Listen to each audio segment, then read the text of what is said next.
Hi guys, it's Miss Johnson. Sorry it's been a while since I've made a video. It's been kind of a crazy week, as you can tell by all this. So, with that being said, I'm gonna get into tonight's story.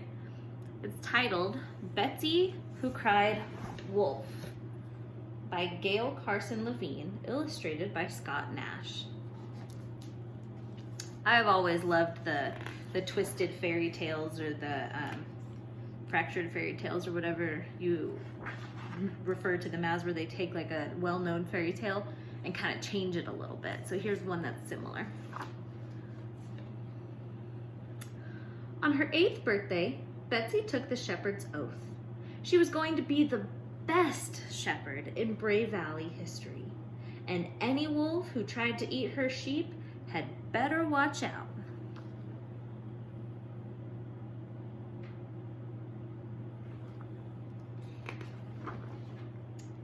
That night, while Betsy slept in her bedroom above her mom's bakery, Zimmo howled on Rosenrise Mountain. Ow, ow, ow! He was hungry. Boo-hoo-hoo! He was lonely. The sheep were always guarded, and he was the last wolf on the mountain. He needed a plan, he thought.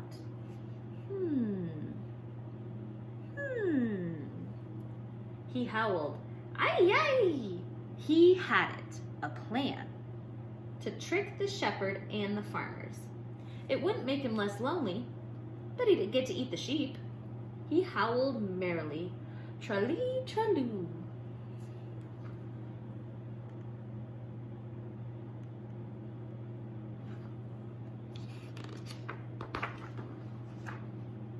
Early the next morning, Betsy packed her lunch pail with 2 helpings of Mom's pies. Then she led the sheep up Rosenrise. When they got there, she scanned the slope to her left. No wolves. She scanned the slope to her right. No wolves. But a ewe was trying to jump into the Soakin' Woods River. Betsy drove her back and then scanned straight ahead. No wolves. All right. Hidden in a thicket halfway up the mountain, Zimmo watched Betsy. She looked tough, but he'd fool her anyway.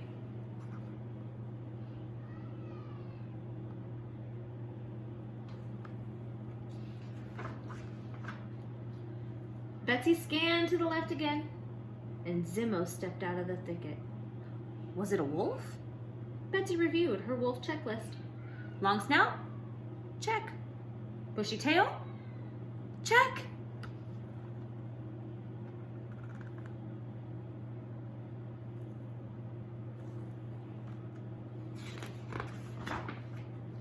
It was a wolf. Betsy blew her wolf whistle and cried, "Wolf!" exactly as she'd been taught in shepherd school. Every farmer in Bray pounded up to the pasture. Zimmo slipped into his thicket and watched.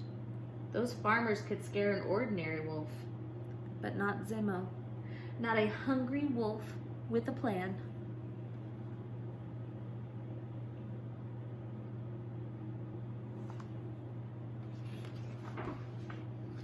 "Where's the wolf?" Farmer Woolsey shouted. Betsy pointed. "There!" But the wolf had vanished. Safe in his hiding place, Zimmo chuckled, and his stomach rumbled. Farmer Woolsey scowled. "Are we going to lose the whole flock again, Betsy? Long ago, Bray Valley had lost its sheep because of a mischievous shepherd. Should we send you back to shepherd school?" he thundered. "No, sir, there was a wolf." Farmer Woolsey just shook his head and started back to his field. All of the farmers shook their heads and followed him. None of them believed Betsy.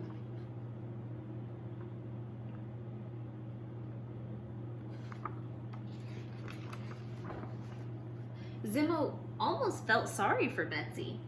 It wasn't her fault she was up against a hungry, lonely wolf with a plan.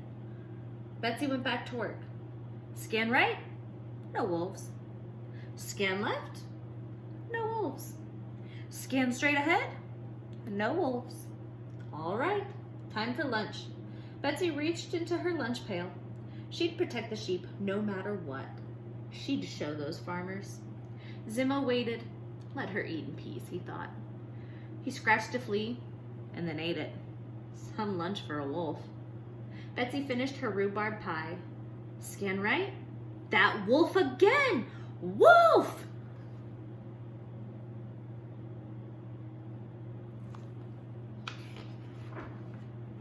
Zimmo felt bad about tricking Betsy, so he howled. Oh! She had him now. She blew her whistle. She hollered, wolf, wolf! When she turned to look for the farmers, Zimmo tiptoed away, feeling like a skunk. But he had to follow the plan. A wolf had to eat. Only half as many farmers came this time. Not one even saw a hair of a wolf. Farmer Woolsey took away Betsy's whistle and sent her back to Shepard school.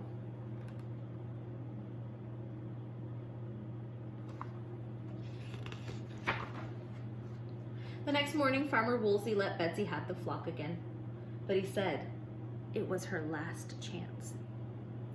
When she reached the pasture, she scanned right. No wolves. She scanned left. That wolf again! But this time, he was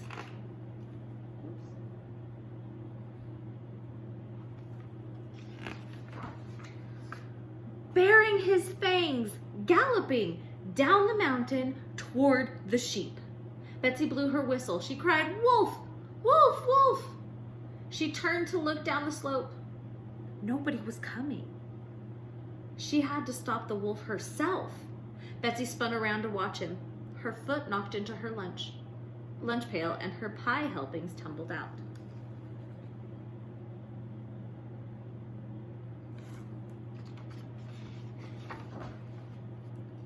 Zimmo stopped short and sniffed. Yum. The sheep just smelled like wool, but those pies smelled delicious. He took a step toward them. My, he was skinny, Betsy thought. Poor wolf. He was starving. Still, she had a job to do. She picked up her tin plate of shepherd's pie to hurl at him. Zimmo sat on his haunches and howled. A tear trickled down his cheek.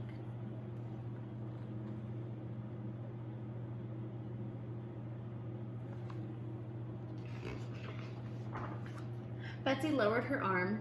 So far, he hadn't hurt the sheep. If he wanted her lunch, he could have it. She put the plate down and stepped back. Help yourself. Yum. Zimmo rushed at the 2 big helpings of pie, and Betsy watched. For a second, she thought about petting him, but a shepherd couldn't pet a wolf. Zimmo wolfed down Betsy's lunch and licked the plate clean. He felt much better now, so he wagged his tail and trotted away.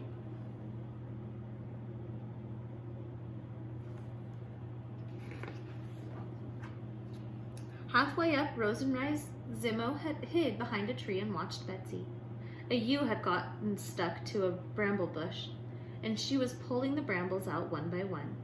What a fine shepherd she was. But, uh-oh, those lambs over there were too close to the cliff. Look, shepherd, look! But she was too busy, and the lambs.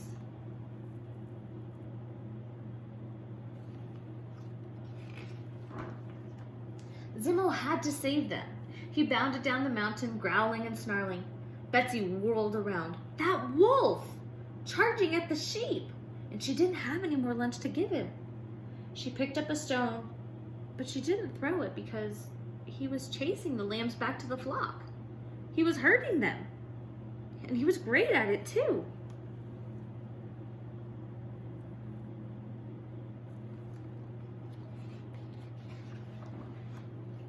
For the rest of the day, Zimmo helped Betsy with the herding. When the sheep didn't need them, Betsy petted Zimmo and he taught her how to howl. Then they sang together, tra-lee, tra-lee, ha-ha-hulu.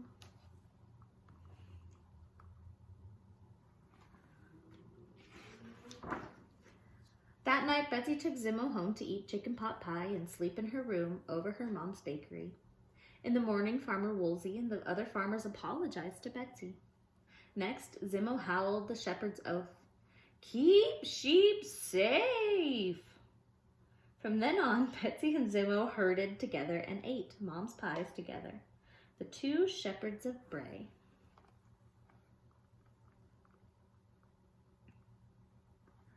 This little sheep right here says, "You know there's a moral in this somewhere." And the other one says, "Someone should write a book about these two." Which is perfect because we talk a lot about themes or lessons in stories. There's a lot of themes in all of the stories. In this particular book, it's one of the most popular ones. You know, don't judge a book by its cover. What it's trying to tell you is everybody was judging the wolf because he was a wolf, not for who he was. Another thing that you can take away is that Betsy didn't necessarily let other people's opinions cloud her judgment of somebody new. And that's always a thing to remember. When a new kid comes to school or moves into the neighborhood, don't let other people's opinions stop you from making a new friend. I hope you guys have a wonderful night, and I will see you soon. Bye!